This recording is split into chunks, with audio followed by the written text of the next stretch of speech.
Okay, hi everyone. Thank you for having me. My name is Simcha Greiniman. I'm 47 years old, father of five, grandfather of three, a volunteer in ZAKA International for over 32 years. Um, on October 7, I was called into the scenes to collect bodies and parts. And for 2.5 weeks, I dealt with all the situations, the hard situations, seeing on the scenes, uh, working daily, collecting bodies and parts of bodies after these atrocities, coming through the houses, seeing different things that you cannot imagine. You heard what Mirit said. These are the things that we collected, ZAKA members, going through the houses, seeing women in hard situations. I came to speak in the UN about women's rights, and I told some of the stories that I dealt personally with my own hands and my own eyes. Um, a woman laying naked with her whole body was abused. She had nails in her personal women parts, things that you cannot imagine, that things that you can't even think in your worst dreams about the situation.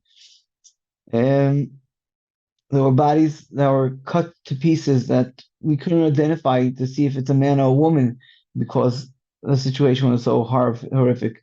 There were children, there were older people, Holocaust survivors connected to machines that were butchered, killed, cut to pieces by these terrorists.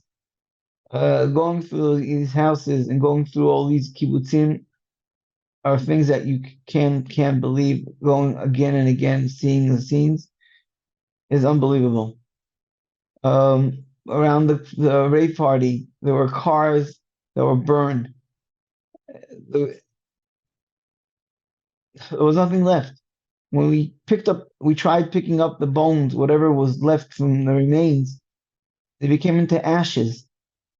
We couldn't collect anything by hand. We had to bring vacuum cleaners to collect whatever remains and put them in bags and marking which corner it came out from each car to be able to try to identify maybe later if we'll be able to understand. As a ZAKA member, um, we are international. We go around the world and we help anywhere around the world, not only in Israel. We go to Muslim countries, we go to Christian countries, and for sure in Israel. We come as a rescue team. We help after earthquakes. We help after terror attacks.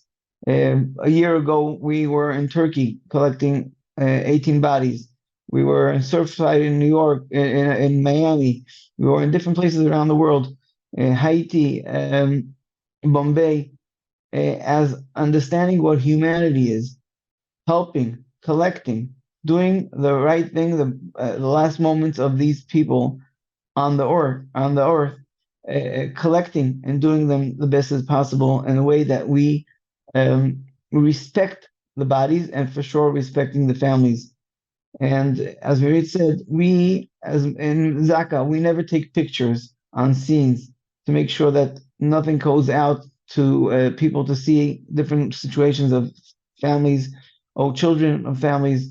But the most important thing is to bring as fast as we could the bodies, to be able to identify them and to bring them to the families to know that for sure if they're alive and they're not, if they're alive or not, and if they were captured or not captured. All these things that we did was as fast as we could, according to whatever has to be done according to halakha. But as she said, as Mirit said, everything was under fire attack. We had days that we had hundreds of missiles flying over, and every few minutes we had to take shelter. There were times that we got shot at, and we had to hide in houses or in different safe places.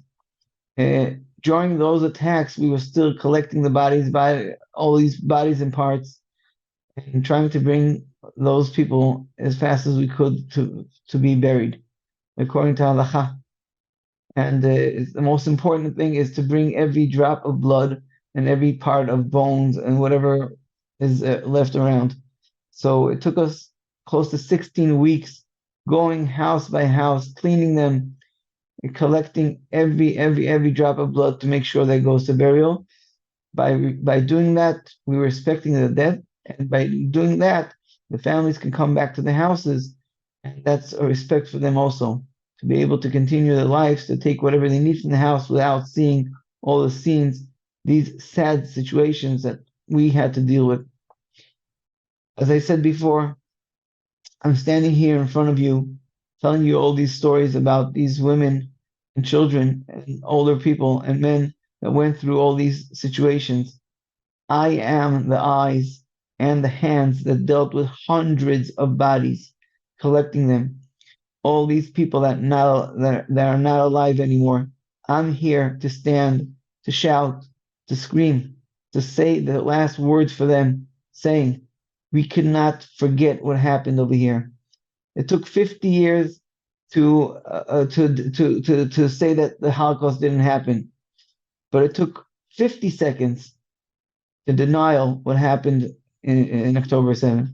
So we have to make sure that the whole world hears what happened and knowing what they went through and knowing that we still have 134 people that are still captured in Gaza.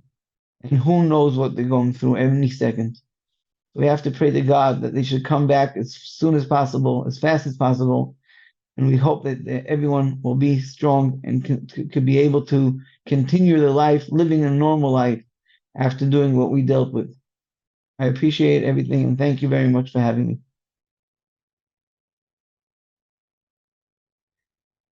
Toda, Simcha, thank you very much. I have a question for you. We know that you're traveling around the world, also sharing your stories in different communities. So can you tell us if there is any international institution that is helping us in this matter, or is standing with us that to deal with the contention for the attacks, especially for the rapes and the abuse that occurred that day, from what you're hearing and from your knowledge, because you're very involved? Well, me and Mirit, we met together. We went around the world. We went to England and Germany. Mirit was also in France with us. And we spoke. We spoke in front of Parliament. We spoke in front of different people around the world. I just came back last Friday from the United States, and I spoke in the White House and Washington D.C. in the Congress. Uh, we get good feedbacks having and knowing that the world is really giving us some places a hug, but some places we still getting pushed away by attacking us and continuing to denial whatever happened. But as I say, whoever denies whatever happened is part of the Hamas. We're not complaining against the Palestinians. We're not coming against anyone around the world, but we are explaining what happened to Israel, what happened to our communities, the attacks. That's what we're dealing with, and we're explaining the situation. But it's still not easy at all. I am going back Motzei Shabbat Sunday to different countries. I'm supposed to be in Panama. I'm supposed to be in different countries around the world still. I'm still going.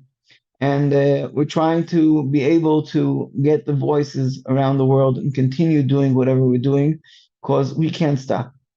As I said, I'm a volunteer and we are all together in this. All the whoever is supporting Israel and understand what Israel is for the united of the Jews, and not only the Jews, because we know these attacks are happening today here, but they can happen any second anywhere around the world. When Hamas is still against Israel, and it's not only Hamas, it's Iran, it's Lebanon, There's different countries around the world that all the time are supporting Hamas, and we see it up north all the time. It's getting warmer and warmer over there, and we as ZAKA members, we have to be ready to make sure that if something happens, we're there and we're strong to be able to help the communities, the people around the country.